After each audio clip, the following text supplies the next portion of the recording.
Article 300.3 Code of the 2020 National Electrical Code, or NEC, addresses the question of whether you can run conductors of different systems in the same enclosure, raceway, or cable.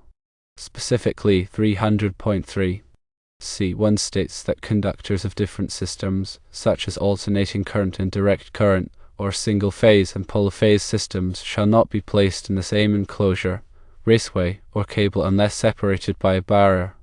However, there is an exception to this rule, which is found in Article 300.3 C2. This section states that conductors of different systems may be placed in the same enclosure, raceway, or cable if all of the following conditions are met. Firstly, the conductors are insulated for the maximum voltage of any system present. Secondly, the conductors are color-coded in accordance with 310.10. Thirdly, the conductors are of the same size. Fourthly, the conductors are terminated in a manner that prevents contact between conductors of different systems. Let's break down each of these conditions to understand them better. The first condition is that the conductors must be insulated for the maximum voltage of any system present. This means that if you have a 120-volt system and a 277-volt system, all of the conductors in the enclosure, raceway, or cable must be insulated for at least 277 volts. Using a wire rated for 600 volts satisfies this requirement, as it exceeds the voltage requirements of both systems. The second condition is that the conductors must be color-coded in accordance with 310.10.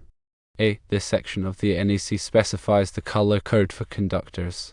For example, 310.10 states that the grounded conductor must be white or grey. It also says that the ungrounded conductors can be any color other than white, grey, or green. In the case of mixing 120-volt and 277-volt systems, it is crucial to differentiate the conductors through distinct color coding.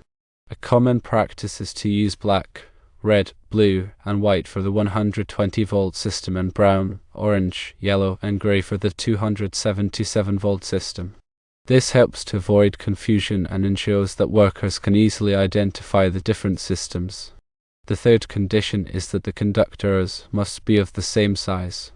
This means that all of the conductors in the enclosure, raceway, or cable must have the same ampacity. Ampacity refers to the current carrying capacity of a conductor, and it is determined by the size of the conductor and its insulation type. Using conductors of the same size ensures that the current is evenly distributed and that the conductors do not overheat. The fourth condition is that the conductors must be terminated in a manner that prevents contact between conductors of different systems. This means that the terminations must be arranged in such a way that the conductors from the 120-volt system cannot come into contact with the conductors from the 277-volt system. This can be achieved by using barriers, such as terminal blocks or insulated connectors, to separate the conductors. It is important to note that even if all of these conditions are met, it is still important to exercise caution when working with conductors of different systems.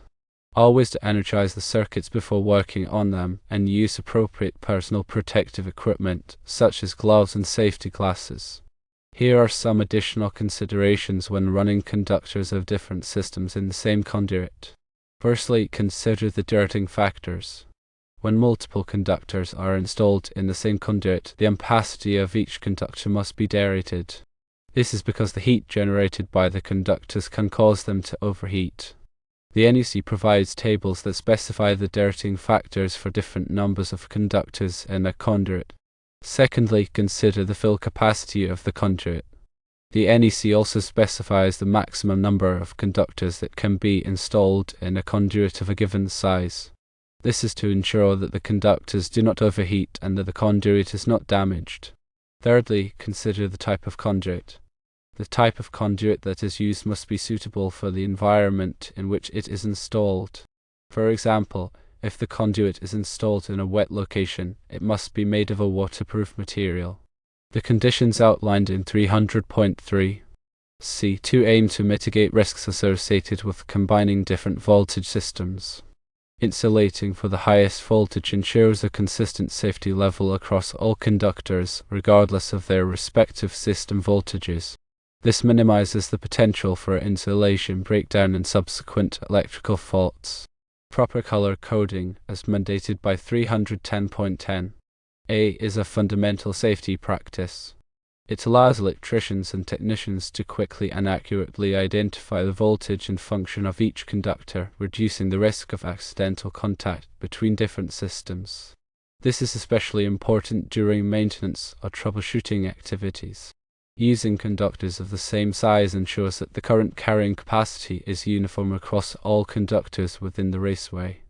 This prevents overloading of individual conductors, which could lead to overheating, insulation damage, and potential fire hazards. Terminating conductors to prevent contact between systems is crucial for maintaining electrical isolation. This can be achieved through the use of insulated connectors, terminal blocks with barriers, or other appropriate methods. The goal is to physically separate the conductors of different systems to prevent accidental shorts or ground faults. While adhering to the conditions in 300.3, C2 allows for the mixing of voltage systems in a single raceway, it's always prudent to assess the specific application and consider whether separate raceways might be a safer or more practical solution. Factors such as the complexity of the wiring system, the potential for future modifications, and the skill level of the personnel involved should be taken into account. The NEC is not just a set of rules, it's a comprehensive guide to electrical safety. Understanding the rationale behind each requirement is essential for making informed decisions and ensuring the safety of electrical installations. Always consult the latest edition of the NEC and seek guidance from qualified electrical professionals when working with electrical systems. Here are some additional points to consider regarding the specific voltage levels mentioned: 120 volts and 277 volts. These are common voltage levels in North American electrical systems, and they are often used for different types of loads. 120 volts is typically used for residential and light commercial applications, such as lighting, small appliances, and receptacles. 277 volts is commonly used in commercial and industrial settings for lighting, heating, and other high-power equipment. When mixing these voltage levels in the same raceway, it's particularly important to ensure that all conductors are properly identified and insulated. The potential for confusion and accidental contact is greater when dealing with different voltage levels, so extra care must be taken to prevent hazards. In addition to the NEC requirements, it's also important to follow any local electrical codes or regulations that may apply. Local codes may have additional requirements or restrictions on the mixing of voltage systems in the same raceway. Always consult with the local electrical inspector or authority having jurisdiction (OJ) to ensure compliance with all applicable codes and regulations. Consider the working space around electrical equipment. The NEC specifies minimum working space requirements around electrical equipment to provide adequate access for maintenance and repairs. These requirements vary depending on the voltage level of the equipment and the configuration of the installation. When mixing voltage systems in the same raceway, it's important to ensure that the working space requirements are met for all of the equipment involved.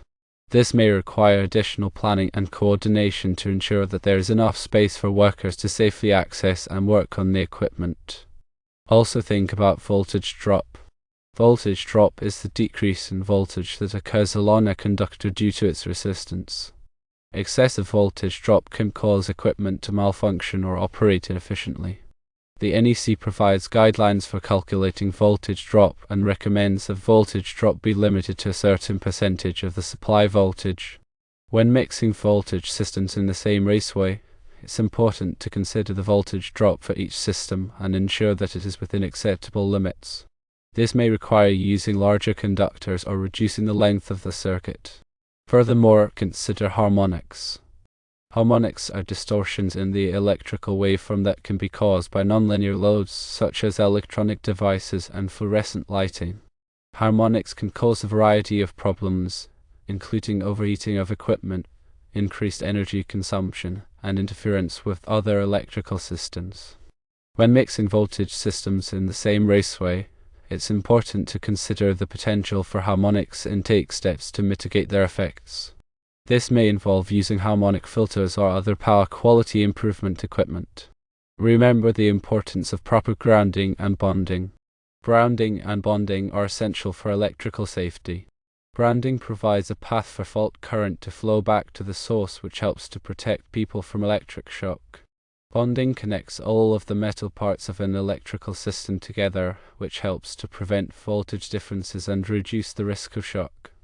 When mixing voltage systems in the same raceway, it's important to ensure that the grounding and bonding systems are properly installed and maintained. This may require using separate grounding and bonding conductors for each system. Remember surge protection as well. Surge protection devices, SPDs, protect electrical equipment from voltage surges caused by lightning, power outages, and other events. Voltage surges can damage or destroy sensitive electronic equipment. When mixing voltage systems in the same raceway, it's important to consider the need for surge protection and install SPD as necessary. This may require using separate SPD for each system. Finally, consider future expansion. When designing an electrical system, it's important to consider the potential for future expansion. This may involve adding new circuits, equipment, or voltage systems. When mixing voltage systems in the same raceway, it's important to plan for future expansion and ensure that there is enough capacity in the raceway to accommodate the new conductors. This may require using a larger raceway or installing additional raceways. In summary, while the NEC permits mixing 120 volt and 277 volt wires in the same conduit under specific conditions outlined in Article 300.3 C2, it is essential to adhere strictly to these requirements and consider additional factors such as derriting, conduit fill, voltage drop, harmonics, grounding, surge protection, and future expansion. Always consult the latest edition of the NEC and seek guidance from qualified electrical professionals to ensure compliance and safety.